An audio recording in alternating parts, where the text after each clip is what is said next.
Hello, welcome to tutorial of how to upload your Clonex to Oncyber. First of all, we have to go to Oncyber and we select a world. I have selected this one, doesn't matter the one that you select.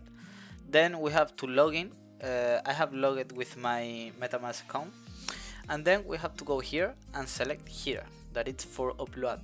And we need to select the low quality avatar, because the high quality one doesn't work, because it's super weight.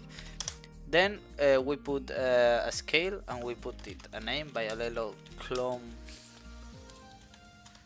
And then we have to write some brief description. I'm going to put just a happy face and we confirm.